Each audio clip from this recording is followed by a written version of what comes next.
يا أيها الذين آمنوا أطيعوا الله وأطيعوا الرسول ولا تبطلوا أعمالكم.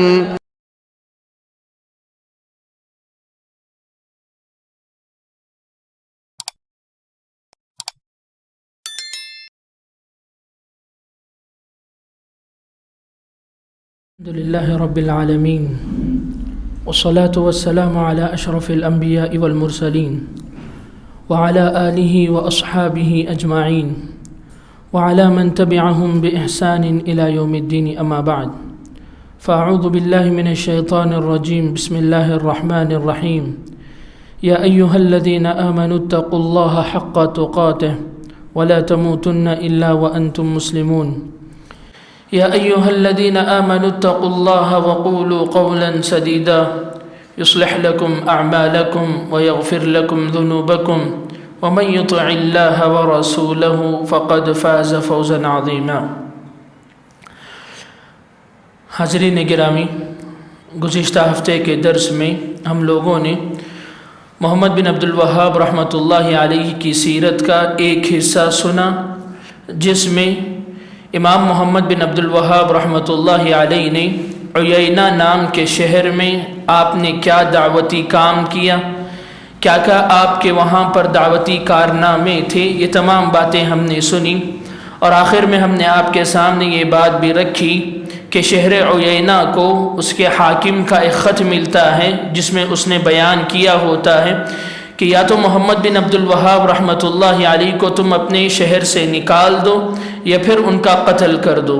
یہ بات لے کر عیینہ کا حاکم یا گورنر محمد بن عبد الوہاب رحمۃ اللہ علیہ کے دربار میں آتا ہے، ان کی خدمت میں آ کر خط پیش کرتا ہے، اور آخر کار یہ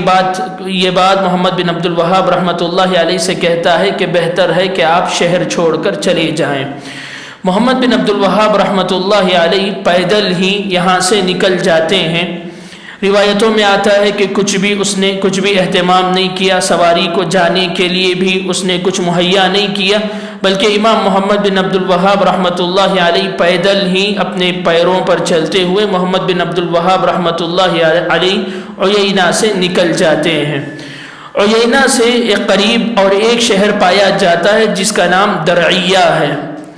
درعیہ میں محمد بن عبد الوہاب رحمۃ اللہ علیہ کے کئی سارے شاگرد ہوتے ہیں۔ عیینہ میں جس وقت آپ کا درس چلتا تھا، تدریس جس وقت چلتی تھی،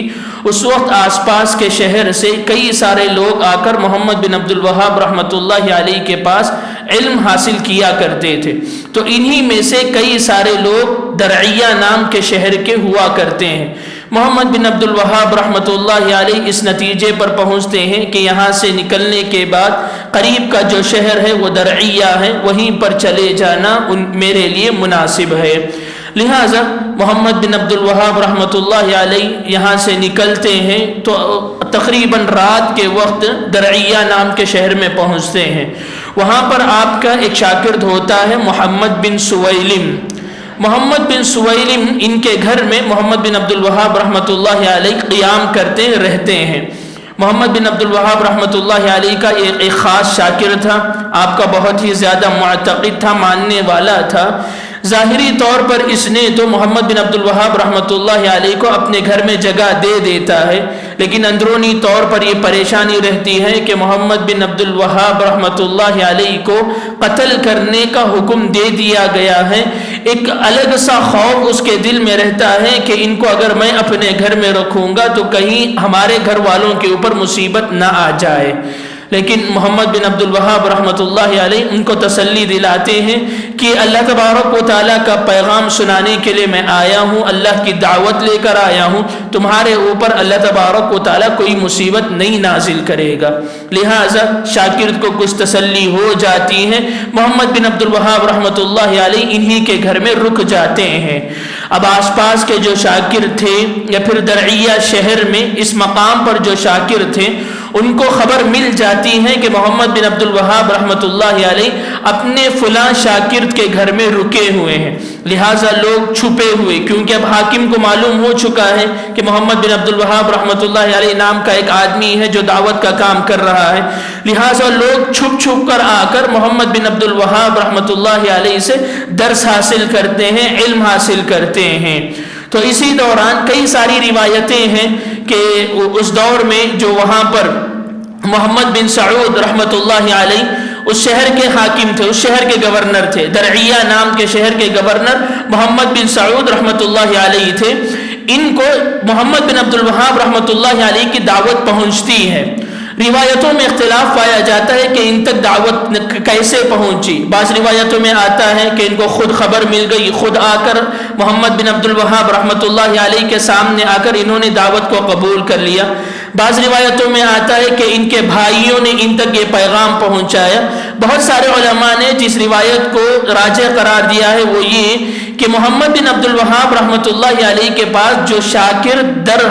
درس حاصل کرنے کے لیے آتے تھے ان میں خواتین بھی ہوا کرتی تھی، یعنی عورتیں بھی آ کر محمد بن عبد الوہاب سے درس حاصل کیا کرتے تھے۔ انہی خواتین میں سے محمد بن سعود کی بیوی بھی آیا کرتی تھی، وہ بھی آ کر محمد بن عبد الوہاب کی تعلیمات کو سنتی، ابن عبد الوہاب کی کیا دعوت ہے اس کو سن لی۔ اس کے بعد اس کو احساس پیدا ہوا کہ میرا جو شوہر ہے وہ اس شہر کا حاکم ہے، گورنر ہے، اس تک یہ معاملہ پہنچنا چاہیے، لہٰذا اپنے شوہر کو نصیحت کرتی ہے کہ یہ جو اتنی بڑی نعمت ہے، صحیح دعوت، صحیح اسلام، صحیح عقیدے کو پھیلانے والا تمہارے اپنے شہر میں آ گیا ہے اور تمہیں اس کی موافقت کرنی چاہیے، اس کی تائید تمہیں کرنا چاہیے اور اس کی تائید میں اپنی طرف سے جو ہو سکے تمہیں اس کی خدمت میں پیش کرنا چاہیے۔ اور یہ نعمت محمد بن عبد الوہاب کی شکل میں تمہارے پاس خود چل کر تمہارے شہر کو آئی ہے،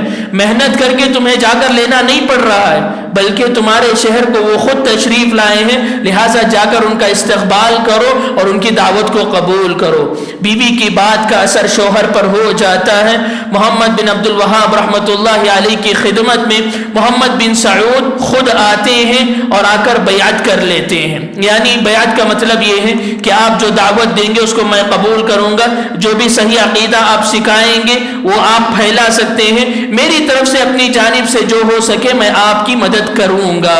اسی کے ساتھ ساتھ محمد بن عبد الوہاب رحمۃ اللہ علیہ سے محمد بن سعود جو ہے دو شرطیں رکھتے ہیں، بیعت کرنے کے ساتھ ساتھ دو شرطیں رکھتے ہیں، کہتے ہیں کہ میری دو شرطیں ہیں۔ کیا شرطیں ہیں؟ پہلی شرط یہ بتاتے ہیں کہ اگر اللہ نے، چونکہ یہ دعوت صحیح ہے تو اللہ آپ کو فتح دے گا، کامیابی دے گا، آپ بہت زیادہ شہرت پائیں گے، بہت زیادہ مشہور ہوں گے، اس شہرت کے بعد، آپ کی ناموری کے بعد آپ یہ شہر چھوڑ کر نہیں جائیں گے، جتنا بھی آپ کی دعوت پھیل جائے آپ ہمارے ہی ساتھ رہیں گے۔ محمد بن عبد الوہاب رحمۃ اللہ علیہ کہتے ہیں کہ چلو میرا جینا اور مرنا تمہارے ساتھ ہے، جتنے دن میں دنیا میں رہوں گا تمہارے ساتھ رہوں گا، اگر میری موت بھی ہوتی ہے تو تم ہی لوگوں کے درمیان ہوگی، میں اس شہر کو چھوڑ کر کہیں جانے والا نہیں ہوں۔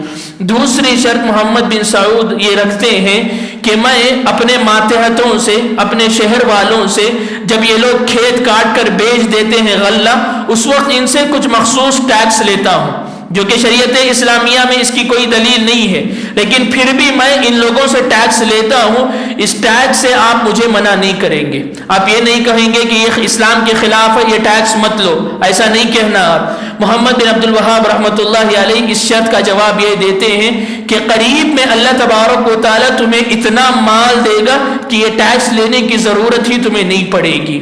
اس پر بات ختم ہو جاتی ہے، دونوں کے درمیان معاملہ طے پا جاتا ہے، اور یہاں سے محمد بن عبد الوہاب رحمۃ اللہ علیہ اپنی دعوت کو پھر سے پھیلانے لگتے ہیں۔ تو اس حیثیت سے درعیہ نام کا جو شہر ہے یہ محمد بن عبد الوہاب رحمۃ اللہ علیہ کے لیے دعوت کا ایک نیا مرکز بن جاتا ہے، ایک نئی جگہ بن جاتی ہے۔ یہاں سے محمد بن عبد الوہاب رحمۃ اللہ علیہ قرآن کی تفسیر ہو، احادیث کی تشریح ہو، فقہ ہو، اصول فقہ ہو، اصول حدیث ہو، بہت سارے جو اسلامی تعلیمات ہے اس کا درس اپنے شاگردوں کو دیتے ہیں۔ اور اس میں یہ بات قابل غور ہے کہ محمد بن عبد الوہاب رحمۃ اللہ علیہ کے بارے میں آتا ہے کہ محمد بن عبد الوہاب رحمۃ اللہ علیہ اپنے شاگردوں کا بہت زیادہ خیال رکھا کرتے تھے، بہت ہی زیادہ خیال رکھا کرتے تھے۔ ان کو کبھی کوئی تکلیف آتی تو محمد بن عبد الوہاب کے پاس مال تو نہیں ہوتا، لیکن مالداروں سے قرض لے کر ان کی مشکلات کو حل کرنے کی کوشش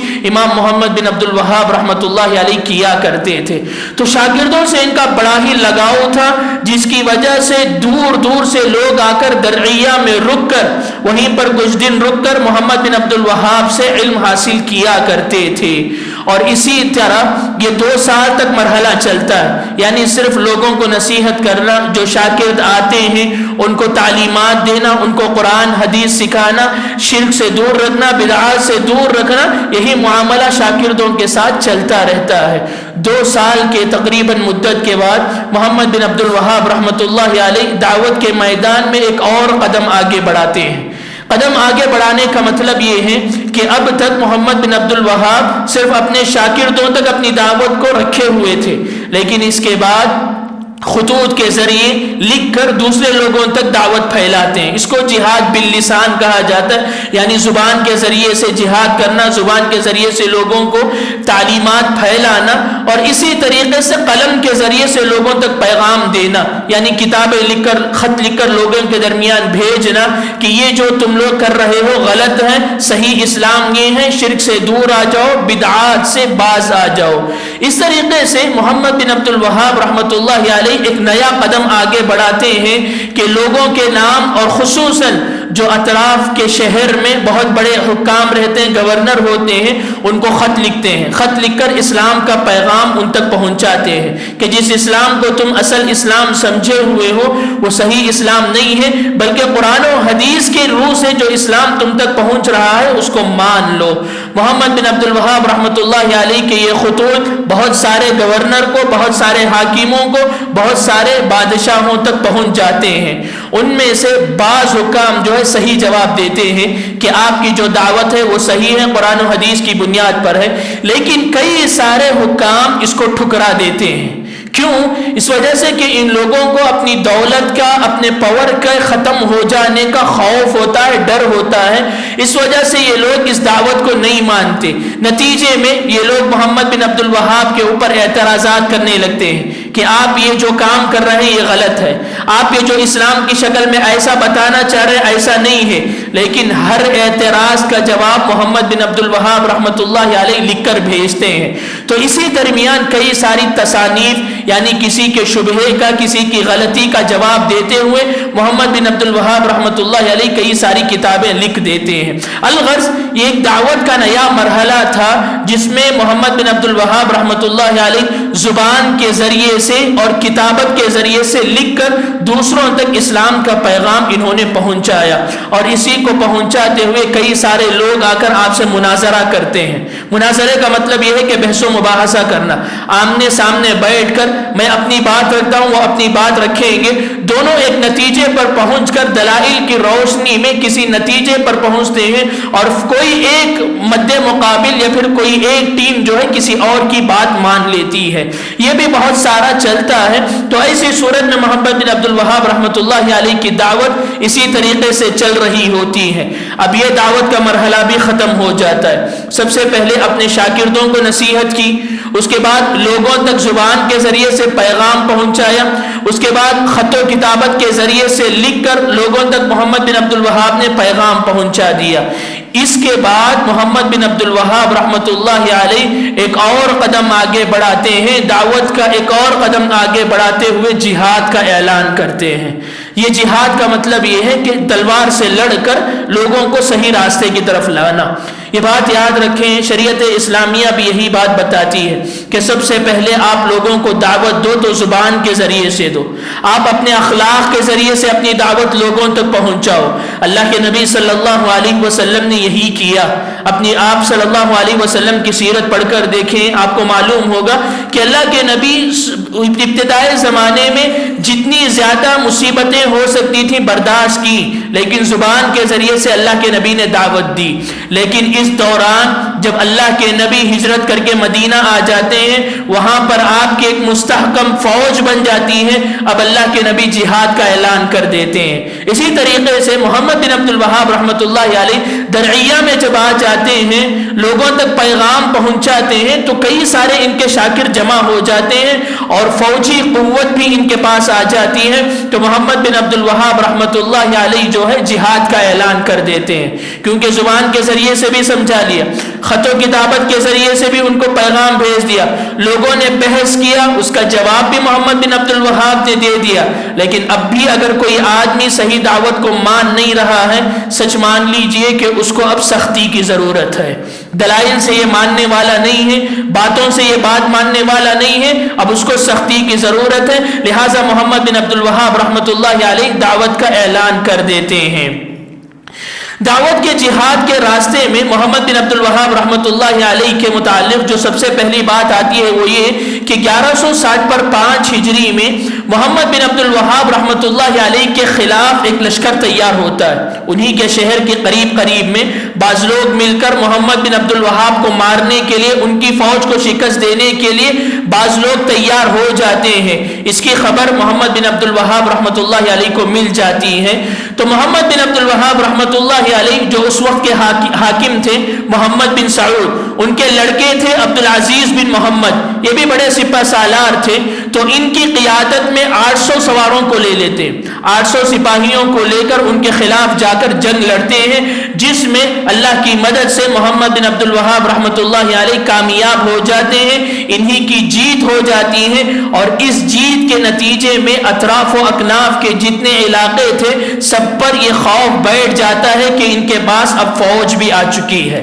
کیونکہ ایک بڑے لشکر کو انہوں نے شکست دے دی، جس کے نتیجے میں لوگوں میں یہ خوف بیٹھ جاتا ہے اور لوگ محمد بن عبد الوہاب رحمۃ اللہ علیہ کے خلاف سازشیں کرنا کم کر دیتے ہیں۔ اسی طریقے سے یہ جو فوج محمد بن عبد الوہاب رحمۃ اللہ علیہ نے تیار کی تھی، اندرونی طور پر درعیہ میں یا پھر نجد کے علاقے میں جتنی ساری مخالفتیں محمد بن عبد الوہاب کے خلاف اٹھی، اسی فوج کے ذریعے سے ان کو دبانے کی کوشش کی جاتی ہے۔ یہ اندرونی مسئلہ تھا، لیکن نجد کے باہر بھی یہ جو ایک علاقہ ہے نجد کا پورا بہت بڑا، اس کے باہر بھی کئی سارے لوگ ایسے ہوتے ہیں جو محمد بن عبد الوہاب رحمۃ اللہ علیہ کے خلاف ہوتے ہیں۔ چنانچہ ایک بات یہ بیان کی جاتی ہے کہ قبیلہ خالد کے نام سے ایک مشہور قبیلہ تھا،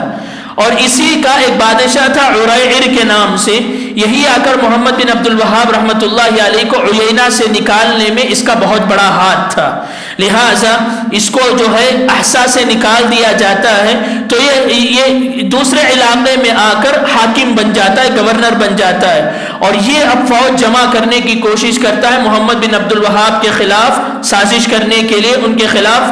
بات کرنے کے لیے، جنگ کرنے کے لیے، لہٰذا ایک بہت بڑی فوج لے کر یہ درعیہ پر حملہ کرتا ہے۔ کئی سارے لوگوں کو، تقریباً بعض روایتوں میں آتا ہے کہ 60-70 لوگوں کو یہ محمد بن عبد الوہاب کے شاگردوں میں سے قتل کر دیتا ہے، لہٰذا محمد بن عبد الوہاب بھی اپنے شاگردوں کے ساتھ ایک بہت بڑا لشکر لے جاتے ہیں، اس سے جہاد کرتے ہیں، لڑائی کرتے ہیں اور اس کو شکست دے دیتے ہیں اور خود جیت حاصل کر کے واپس درعیہ آ جاتے ہیں۔ یہ ایک اور بہت بڑی کامیابی تھی محمد بن عبد الوہاب رحمۃ اللہ علیہ کے لیے کہ آپ نے ایک بہت بڑی فوج کو شکست دے دی۔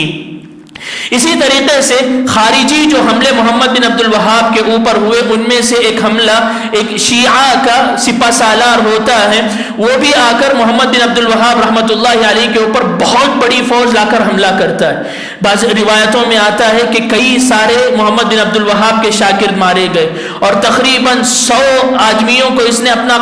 قیدی بنا لیا تھا، غلام بنا لیا تھا۔ اب محمد بن عبد الوہاب رحمۃ اللہ علیہ کی فوج کو اس سے شکست حاصل ہو جاتی ہے، محمد بن عبد الوہاب یہاں پر جو ہے اس سے ہار جاتے ہیں۔ ابھی فوج بنی تھی، 2-3 لوگوں سے لڑ کر انہوں نے اچھی خاصی اپنی طاقت جما لی تھی، لیکن اس کے حملے سے ان کو بہت زیادہ نقصان پہنچتا ہے۔ لیکن یہاں پر محمد بن عبد الوہاب رحمۃ اللہ علیہ حکمت عملی اختیار کرتے ہیں کہ اس آدمی سے کمپرومائز کر لیتے ہیں، مصالحت پر آ جاتے ہیں، کچھ مال اس کو دے کر اپنے قیدی جو 100 قیدی وہ پکڑ چکا تھا اس کو چھڑا کر محمد بن عبد الوہاب رحمۃ اللہ علیہ اپنے پاس لا لیتے ہیں۔ اسی طریقے سے محمد بن عبد الوہاب رحمۃ اللہ علیہ کے دور میں جو بات ذکر کی جاتی ہے وہ یہ بھی ہے کہ اس وقت میں مکہ کا جو حاکم تھا، مکہ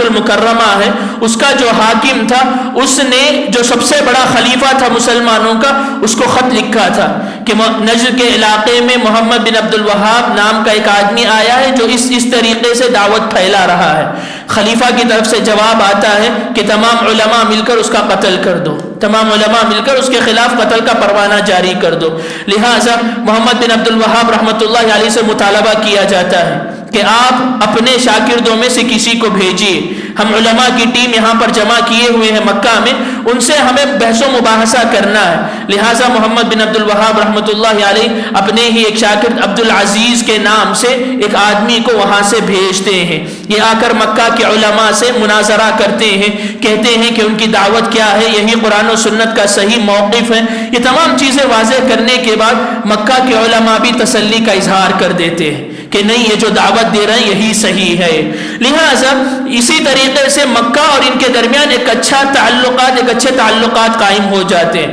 لیکن پھر حاکم وہاں بدلتا ہے، گورنر بدلنے کے ساتھ حالات بدل جاتے ہیں۔ 2-3 گورنر بدلتے ہیں، 2-3 گورنر بھی محمد بن عبد الوہاب کے خلاف ہوتے ہیں۔ نتیجہ یہ ہوتا ہے کہ آپس میں اب جنگ کرنا لازم آ جاتا ہے۔ عبد العزیز جو اس سے پہلے گئے تھے، ان کے خلاف بھی کچھ سازشیں کرنے کی کوشش کرتے ہیں، وہ واپس آ جاتے ہیں۔ اس کے بعد محمد بن سعود رحمۃ اللہ علیہ کے جو فرزند تھے،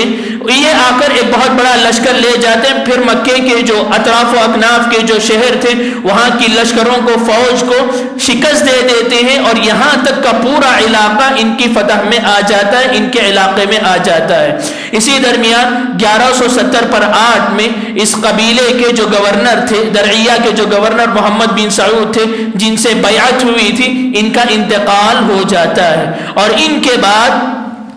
انہی کے انتقال کے بعد عبد العزیز بن محمد رحمۃ اللہ علیہ کو ان کا جانشین بنا دیا جاتا ہے، یعنی ان کے بعد ان کے ہی بیٹے کو ان کا جانشین بنا دیا جاتا ہے، اور ان کی جانشینی میں، ان کی گورنری میں اسلام کے بہت سارے کام مکہ سے یا پھر درعیہ نام کے شہر سے بہت زیادہ پھیل جاتے ہیں۔ تو اسی طریقے سے دعوت کا کام چلتا رہتا ہے، اور یہ جو جنگیں ہوئی، اس میں محمد بن عبد الوہاب رحمۃ اللہ علیہ نے بہت بڑی کامیابی حاصل کی، اس اعتبار سے کہ نجد کا پورا علاقہ ان کے پاس آ گیا۔ اسی طریقے سے سعودیہ کا جو مکہ مدینے کے جو یہ اطراف کے قبائل ہیں، یہ بھی ان کے علاقے میں آ جاتے ہیں، یہ پوری اسلامی مملکت کی حیثیت اختیار کر لیتے ہیں۔ اگر میں تفصیلات میں جاؤں تو آپ کو پوری سعودی حکومت اگر آپ پڑھ کر دیکھیں، اب جو سعودیہ نام سے یہ مملکت بسی ہوئی ہے، یہ محمد بن سعود یا پھر ان کے بعد ایک آتے ہیں سعود بن عبد العزیز، انہی میں سے کسی کے نام پر یہ مملکت کا نام رکھا گیا ہے،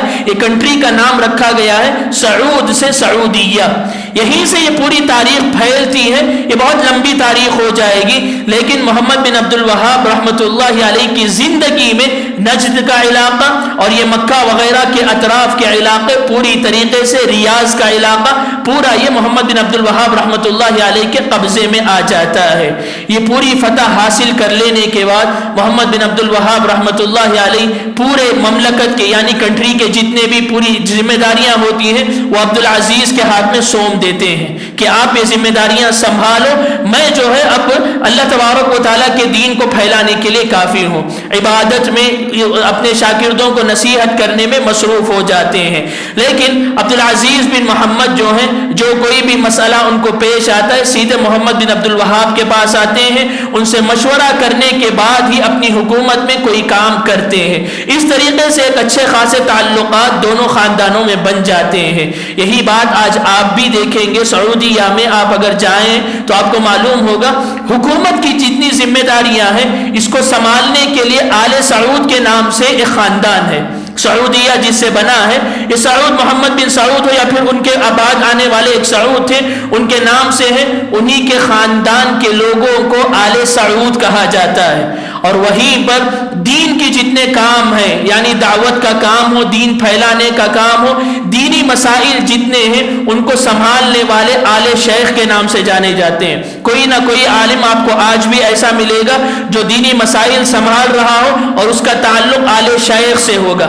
آل شیخ کا مطلب شیخ کے خاندان والے، اور یہ شیخ سے مراد محمد بن عبد الوہاب رحمۃ اللہ علیہ ہیں۔ آج بھی یہی تعلقات ان دونوں کے درمیان پائے جاتے ہیں کہ کنٹری کے حکومتی جتنے مسائل ہوتے ہیں وہ آل سعود سنبھالتے ہیں، اور دین کے جتنے مسائل ہوتے ہیں وہ شیخ محمد بن عبد الوہاب رحمۃ اللہ علیہ کے خاندان والے ہی سنبھالتے ہیں۔ تو اس طریقے سے یہ جو شروعات ہوئی تھی وہ اسی دور میں محمد بن عبد الوہاب رحمۃ اللہ علیہ کے دور میں شروعات ہو گئی تھی۔ یہ تمام کام ہو جانے کے بعد حکومتی ذمہ داریاں پوری کی پوری عبدالعزیز کے ہاتھ میں چلی جاتی ہیں۔ تقریباً محمد بن عبد الوہاب رحمۃ اللہ علیہ کی وفات کا جو تذکرہ ملتا ہے 1206 ہجری میں محمد بن عبد الوہاب رحمۃ اللہ علیہ کا انتقال ہو جاتا ہے۔ اس وقت آپ کی عمر جو ہے تقریباً 90 پر 2 سال کی تھی۔ 90 پر 2 سال کی عمر میں محمد بن عبد الوہاب رحمۃ اللہ علیہ انتقال کر جاتے ہیں۔ ایک بات یہاں پر غور کرنے کی یہ ہے کہ محمد بن عبد الوہاب کے انتقال کے وقت آپ کے پاس کچھ بھی مال ہی نہیں تھا،